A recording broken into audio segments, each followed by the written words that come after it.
है। अब आता है कहानी का वो हिस्सा, वो सबसे भयानक पल, जब रात के 3 बजते हैं और अर्जुन एक जानलेवा गलती कर बैठता है। जैसे ही घड़ी की सुई 3 पर पहुंचती है, सब कुछ बदल जाता है। पंप की सारी लाइटें अचानक बंद हो जाती हैं और चारों तरफ खूब अंधेरा छा जाता है। चौथे नियम के हिसाब से अर्जुन ने पहले ही खुद को ऑफिस के अंदर बंद कर लिया था। बाहर से लोगों के बात करने की कई आवाजें आने लगती हैं और यहीं पर अर्जुन की जो उत्सुकता है वो उसके डर पे हावी हो जाती है। वो सबसे जरूरी नियम तोड़ देता है। वो पर्दे के पीछे से बाहर झांकने की गलती कर बैठता है।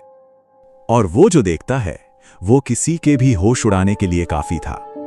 बाहर कोई इंसान नहीं था, बल्कि काली छाया जैसी अनगिनत परछाइयां थीं, जिनकी आंखें हरी रोशनी की तरह चमक रही थीं।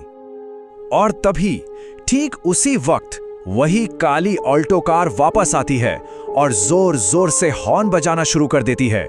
ये छठे नियम की चेतावनी थी। हॉर्न की आवाज सुनते ही सारी काली छायाओं का ध्यान सीधा अर्जुन की तरफ चला जाता है। और फिर शुरू होता है असली खौफ।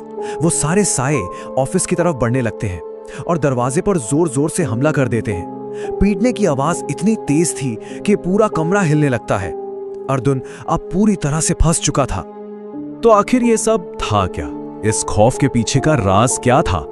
अब जाकर उस रात की दुखद सच्चाई सामने आती है।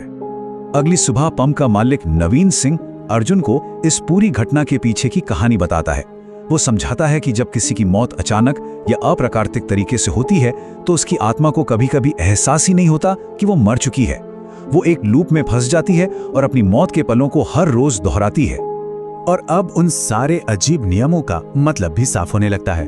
वो नियम असल में उन आत्माओं के भ्रम को बनाए रखने के लिए थे। उनसे मंजिल न पूछना ताकि उन्हें याद ना आए कि उनका सफर खत्म हो चुका है। पुराने पैसे लेना क्योंकि वो आज भी अपने ही वक्त में जी रहे हैं। और सबसे जरूरी, उन्हें दिखाई न देना क्योंकि कोई भी अनजान चेहरा उन्हें उनकी मौत की सच्चाई याद दिला सकता था और ये याददाश्त उन्हें हिंसक बना देती थी। लेकिन मालिक का एक और मानना है। वो कहता है कि अर्जुन ने नियम तोड़कर उन आत्माओं को उनकी मौत की सच्चाई तो याद दिलाई, पर शायद उनमें से एक आत्मा के लिए ये एहसास गुस्से का नहीं बल्कि मुक्ति का कारण बन गया। और उसी आत्मा ने धन्यवाद के तौर पर अपनी कार की चाबी वहीं छोड़ दी क्योंकि अब उसे उस अंतहीन सफर की जरूरत नहीं थी। कहानी के आखिर में अर्जुन एक ऐसा फैसला लेता है जो सबको हैरान कर देता है और अपने पीछे एक सवाल छोड़ जाता है। अब सोचिए, इतनी भयानक रात गुजारने के बाद जब मालिक अर्जुन को डबल सैलरी का ऑफर देता है